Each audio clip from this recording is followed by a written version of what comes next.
Hello বন্ধুরা, ইচ্ছে হলো তাইতে তোমাদের সকলকে স্বাগত জানাই।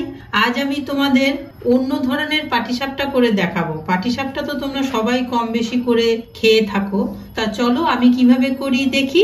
আমি আজকে ময়দা দিয়ে পাটিসাপটা করব।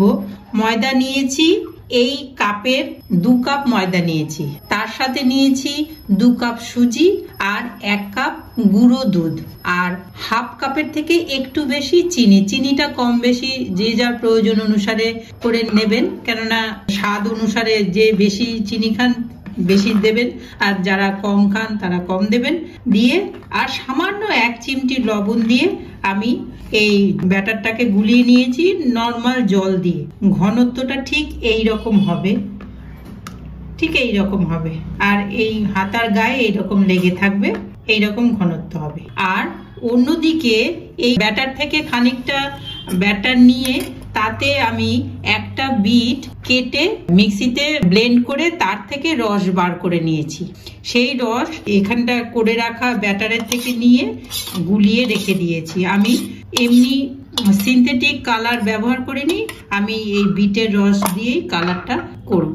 এবার আমি একটা জলের বোতল নিয়ে নিয়েছি, যার বাড়িতে যেরকম জলের বোতল থাকবে তাতেই যথেষ্ট। আর এই জলের বোতলের মুখটা একটা পেরেক গরম করে একটু ফুটো করে নিয়েছি, আর এই বোতলের মধ্যে এই মিশ্রণটা ঢেলে নেব। গ্যাসে ফ্রাই প্যান বসিয়ে দিয়েছি আর তাতে একটু তেল ব্রাশ করে নিলাম। এবার এই বোতলে যে ব্যাটারটা করে রেখেছিলাম সেটা গোল করে ঘুরিয়ে ডিজাইন করে নেব। একটু হতে দেব, কয়েক সেকেন্ড সময় লাগবে। এবার এই সাদা ব্যাটারটা ওপর থেকে দিয়ে বেশ করে ছড়িয়ে দেব এর ওপর দিয়ে, খানিকটা সময় হতে দেব।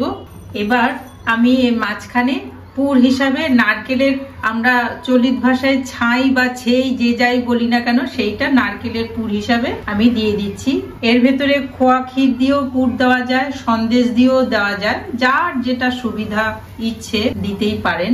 নর্মাল যেইভাবে পাটিসাপটা হয়। এই যে দেখুন বন্ধুরা, কি সুন্দর ডিজাইন হয়ে গেল, মনোরম একেবারে। পেটের খিদের থেকে মনের খিদাও কিন্তু একটা বড় ব্যাপার, দেখতেই খুব সুন্দর হয়ে গেছে। এবার নামিয়ে নেব। এইভাবে আমি পরপর কয়েকটা করে নিচ্ছি। আমি পাটিসাপটা গুলো সব ভেজে নিয়েছি। দেখুন বন্ধুরা কি ভালো লাগছে, দেখে তো ভীষণই ভালো লাগছে, খেতেও তেমনি ভালো হবে। আর এইভাবে আপনারা পুরো ভিডিওটা আমার সাথে থেকে দেখলেন বলে আপনাদের সকলকে অশেষ ধন্যবাদ জানাই। এইভাবেই সাথে থাকবেন, পাশে থাকবেন, লাইক দিয়ে কমেন্ট দিয়ে জানাবেন কিরকম লাগলো। আপনারাও বাড়িতে তৈরি করে খাবেন, কথা দিচ্ছি ভালো লাগবেই লাগবে। আর এত সুন্দর দেখতে লাগছে কি বলবো। আর নতুন বন্ধু যারা সাবস্ক্রাইব করেননি তারা সাবস্ক্রাইব করে পাশে থাকবেন। পুরনো বন্ধু তোমরা তো সব আছোই। আর আজকের মতন আসি, তাহলে দেখা হবে পরের ভিডিওতে। বাই।